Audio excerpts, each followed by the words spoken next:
Der VW-Bus oder auch Bulli. Eine Erfolgsgeschichte in 7 Akten. Ins Leben gerufen als Lastenesel des Wiederaufbaus nach dem Zweiten Weltkrieg. Heute der wohl ikonischste Kleinbus aller Zeiten. Flexibel, geräumig und vor allem vielseitig. Dutzende Varianten und Aufbauten bieten für jede Anforderung das richtige Fahrzeug. Mit der 7. Transporter-Generation gibt es mittlerweile so viel Auswahl, dass man leicht den Überblick verliert. Denn neben dem elektrischen ID.Buzz und dem Familienvan Multivan kommt 2025 noch ein drittes Bulli-Familienmitglied, der Transporter. Früher war es ja noch vergleichsweise einfach. Der VW-Bus wurde durchnummeriert von T1 bis T6 und dann gab es halt die verschiedenen Aufbauten und Versionen zu diesem Fahrzeug. Mit der 7. Generation ist das ein bisschen anders. Die heißt jetzt auch gar nicht mehr T7 und das liegt daran, dass es auch gar kein einzelnes Modell mehr ist, sondern eine ganze Modellfamilie bestehend aus 3 verschiedenen Fahrzeugen. Das jüngste davon, der sich einfach nur Transporter nennt, wird in Kooperation mit Ford produziert und daraus ergibt sich für uns heute folgende Checklist. Erstmal, was bedeutet diese Kooperation für den VW-Bus? Zweitens, und das ist ganz wichtig, wir müssen uns wirklich mal einen Überblick verschaffen über diese ganzen Modelle, die es jetzt mittlerweile gibt. Und drittens, am Ende des Tages stellen wir uns mal die Frage, braucht es überhaupt 3 verschiedene VW-Bullis? Dafür sind wir heute nahe Athen in Griechenland. Zunächst mit dem Kastenwagen und später mit der Caravelle unterwegs. Um uns einen Überblick zu verschaffen, beginnen wir zunächst einmal mit den Varianten des neuen Transporters selbst. Denn allein bei diesem Modell gibt es 4 verschiedene Aufbauten. Im Kastenwagen steht der maximale Nutzwert, sprich der maximale Stauraum im Fokus. Der Kombi kombiniert Personentransport und Nutzwert. Die Doppelkabine mit Pritsche hat bei VW schon Tradition und ist beliebt bei Straßenmeistereien und Co. Und die Caravelle ist mit bis zu 9 Sitzplätzen ein perfekter Shuttle-Service.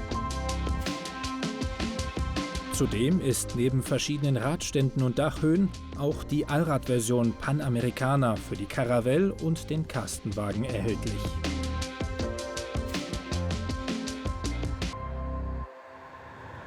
Und das waren ja nur die verschiedenen Aufbauten. Jetzt geht's weiter. Antriebe. Da gibt es sage und schreibe 7 zur Auswahl. Ganz klassisch natürlich Diesel, gibt es 3 verschiedene, 110, 150 und 170 PS. Ein Plug-in-Hybrid wird etwas zeitverzögert nachgelegt. Und, was mich sogar ein bisschen überrascht hat, es gibt 3 verschiedene Elektrovarianten. Mit 136, mit 218 und 286 PS. Davon haben wir gerade die mittlere Variante, 218 PS, und die ist doch ordentlich spritzig. Wir sind hier losgefahren, ohne dass ich es wusste, im Sportmodus, und beim Druck auf das Strompedal musste ich doch echt feststellen, dass der sehr schnell nach vorne hüpft. Also nicht schlecht. Das Drehmoment ist bei allen 3 Elektroantrieben gleich, bei 415 Newtonmetern. Für rund 2,2 Tonnen Leergewicht ist der Verbrauch von 24 Kilowattstunden recht hoch. Auf den ersten Blick ist der Transporter ein typischer VW. Kaum etwas verrät, dass es sich im Grunde um einen Ford handelt. Zu weiten Teilen ist das Nutzfahrzeug baugleich mit dem Ford Transit Custom. Was an der Front kaum zu erkennen ist, verraten hinten für den Bulli untypische vertikale Heckleuchten. Die Version mit offener Ladefläche bietet nur VW an. Ja, in der Tat war es so, dass sich da 2 große in der Branche zusammengetan haben. Und man muss sich das vorstellen, jeder der beiden Partner hat seine Bedürfnisse, seine Ansprüche an das Produkt eben in das Projekt eingebracht. Und dabei sind viele gute Lösungen entstanden, die wir eben auch beide in unseren Fahrzeugen nutzen können. Trotzdem unterscheiden wir uns. Es gibt Varianten, die für uns eben wichtiger waren, wie beispielsweise eine Doppelkabine mit einer Pritsche. Das ist ein Fahrzeug, das es eben nur bei Volkswagen Nutzfahrzeuge gibt. Ne? Wird zum Beispiel gerne im Garten- und Landschaftsbau verwendet. Dass ich trotzdem noch mit 5, 6 Gärtnern beispielsweise auf eine Baustelle fahren kann, aber meine Erde, mein Schüttgut also dabei habe. Ja? Und insofern gibt es auch einige Varianten, die es eben nur bei uns gibt und andere, die es eben nur beim Entwicklungspartner gibt. Der Innenraum ist dem Plattformbruder schon sehr ähnlich, hebt sich hauptsächlich durch das VW-Lenkrad ab. Typisch Nutzfahrzeug sind die Materialien pflegeleicht und die Sitzposition hoch und aufrecht. Seit Jahren ist VW in einer Vorreiterposition bei Nutzfahrzeugen. Warum vertraut man jetzt auf Ford-Technik? Wir haben eine politische Situation, wo in manchen Märkten noch Verbrennungsmotoren stärker gefragt sind, in anderen sind es eben vollelektrische und wieder in anderen werden Plug-in-Hybride verlangt. Wenn man als einzelner Hersteller das alles alleine entwickeln muss und dann eben auch die Kosten dabei im Blick haben möchte, dann wird es schwer. Ne? Und dann macht es einfach Sinn, sich an der Stelle zusammenzutun, sich den Aufwand zu teilen und eben weiterhin ein Auto zu einem attraktiven Preispunkt anbieten zu können. Gebaut wird der Transporter zusammen mit dem Transit Custom im Ford-Werk in der Türkei. Auf eine bestehende Plattform zugreifen zu können, heißt für VW vor allem eins: Kosten sparen. Kommt das auch beim Kunden an? Den Basiskastenwagen gibt es für knapp 44.000 € in Deutschland. Ein leichtes Plus zum Vorgänger T6.1. Den gab es 2023 mit 110 PS Diesel für etwas unter 40.000 €. Der elektrische Kastenwagen beginnt bei knapp 60.000 €. Dafür soll die neue Generation auch in jeder Hinsicht besser sein als ihr Vorgänger. Das wollen wir mal testen. In den kurzen Transporter mit Normaldach passen 5,8 Kubikmeter Ladung. Unverändert zum VW T6.1. Als Langversion mit Hochdach sind es bis zu 9 Kubikmeter. Das sind sogar 0,3 Kubikmeter weniger als beim Vorgänger. Dafür steigt die Zuladung von 1,3 auf 1,33 Tonnen und die maximale Anhängelast von 2,5 auf 2,8 Tonnen.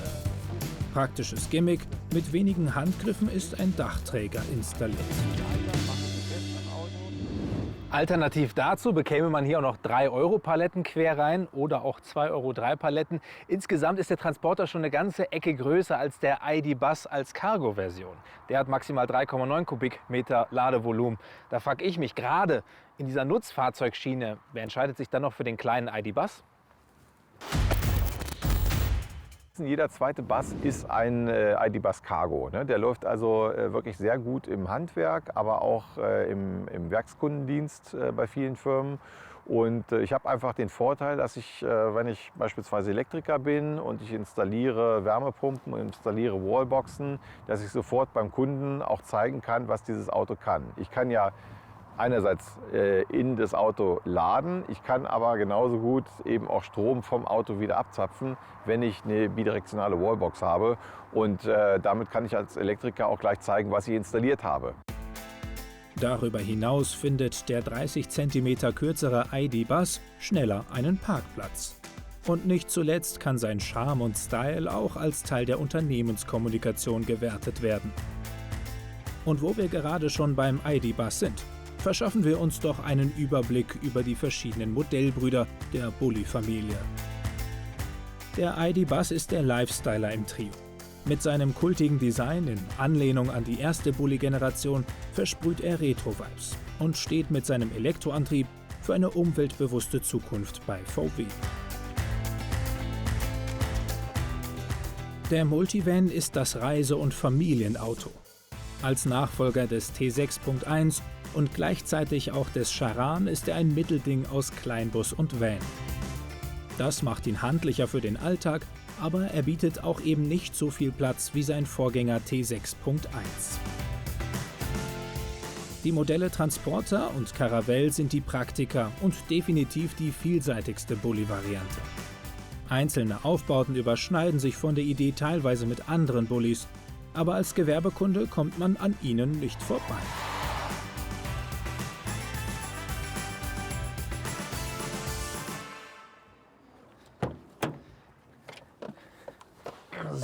dann jetzt nochmal hier Platz nehmen im Caravelle. Ähnlich wie der Multivan ist der Caravelle natürlich auch für den Personentransport ausgelegt. Ein bisschen rustikaler. Man kann auch die Sitze hier, die mit zweiter Sitzreihe, einzeln ausbauen, einzeln die Sitze. Und es gibt, das ist der große Vorteil vom Caravelle, bis zu 9 Sitzplätze. Beim Multivan gibt es maximal 8. Hier haben wir leider aber auch nur 8. Ich hätte ganz gerne mal den 9. Sitz hier ausprobiert. Egal, fahren wir los. Mit einem Startpreis von 52.000 € liegt die Caravelle knapp 10.000 € über dem Kastenwagen. Dann aber noch ohne großartige Extras und auf Stahlfelgen. Mit Leichtmetallfelgen und lackierter Stoßstange kann sie optisch schon mit einem stylischen Multivan mithalten. Kann er das auch fahrerisch? Es ist jetzt schon eine kleine Weile her, dass ich im Multivan gefahren bin. Ich weiß aber noch, dass der sehr komfortabel war, sehr PKW-like und man ist auch ein bisschen niedriger gesessen. Hier sitzt man jetzt wieder ein bisschen höher, aber ich finde schon, dass er auch komfortabel mithalten kann. Ich würde sagen, es ist ungefähr auf dem gleichen Level von einem T6.1 als Multivan.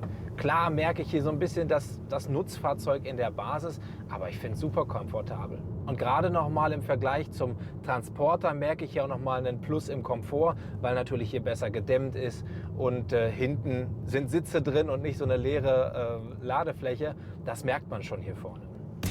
Der Komfortunterschied zum Multivan ist also gar nicht mal so groß. Der große Vorteil: bis zu 9 statt 7 oder 8 Sitzen. So 9-Sitzer Kleinbusse erinnern mich immer an meine Volleyballzeit damals, wo wir zu Auswärtsspielen gefahren sind. Da hatten wir auch immer einen 9-Sitzer zur Verfügung. Da wollte immer niemand vorne in der Mitte sitzen, weil mit den langen Beinen wird das doch hier immer ein bisschen eng vor der Mittelkonsole. Aber das kann ich ja mal machen. Ich switch mal hier durch die ganzen Sitze durch und bewerte sie von 1 bis 10. Angefangen mal mit dem Fahrersitz. Ich sitze hier schön hoch, habe von überall den Überblick. Kleiner Abzug in der B-Note, weil die Sitze relativ kurz sind und ich kann jetzt nicht gemütlich meine Oberschenkel auflegen. Also 9 von 10 Punkte. Ähnliches Bild auf der Beifahrerseite. Ich habe noch gerade genug Platz hier vorne, dürfte aber tatsächlich jetzt nicht wahnsinnig viel größer sein. Wobei kann ich noch... Natürlich, ich kann noch ganz schön weit nach hinten. Ach du meine Güte. Ja, hier ist Platz ohne Ende. Ne, auch gleiche Punktzahl, 9 von 10. In der Mitte kann ich es jetzt leider nicht ausprobieren. Hier ist auch ein fetter Klotz davor. Aber keine Sorge, bei der Doppelbeifahrersitz-Variante fällt dieser dicke Klotz hier weg. Das heißt, man hat etwas weniger Kniefreiheit als der Beifahrer, aber es ist schon alles in seinem Rahmen. Mittlere Sitzreihe, die Sitze sind nicht 100% so bequem wie die vorderen, finde ich. Aber gerade wenn ich in der Mitte sitze, kann ich hier richtig die Füße ausstrecken. Das ist richtig angenehm. 8 von 10 Punkte. Und die dritte und letzte Sitzreihe, hier ist die Kniefreiheit natürlich sehr beschränkt. Allerdings kann selbst ich hier mit über 1,90 Meter noch sitzen, ohne mit den Knien an den Sitz zu stoßen. Das ist Respekt. Ich gebe auch hier hinten noch eine 7 von 10 Punkten. Welcher Bulli ist jetzt der richtige für wen?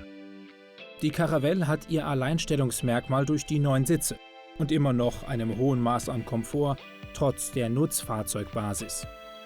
Taxiunternehmen, Shuttle-Services und Sportvereine freuen sich über viel Platz für Mensch und Gepäck.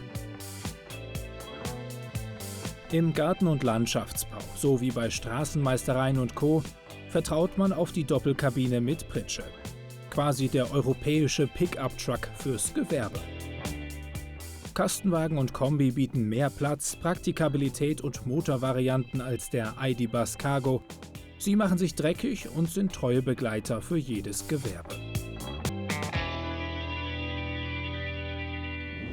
Keine andere Marke hat so eine große Auswahl an Kleintransportern wie VW. Da stellt sich aber auch die Frage, lohnen sich wirklich diese 3 verschiedenen Modelle ID.Buzz, Multivan und Transporter oder kannibalisieren sie sich da nicht untereinander? Nach dem heutigen Tag musste ich feststellen, nein. Jeder hat wirklich seinen Platz in der Familie. Ein paar sind sich ein bisschen ähnlicher, wie der ID.Buzz Cargo und der elektrische Transporter oder auch hier der Caravelle und sein Bruder der Multivan. Aber auch die können sich teilweise ein bisschen unterscheiden. Und VW hat es aber schlau gemacht durch die Kooperation mit Ford. Halbe Entwicklungskosten, selbst wenn sie sich ein bisschen die Kunden wegnehmen, fällt es halt nicht so ins Gewicht.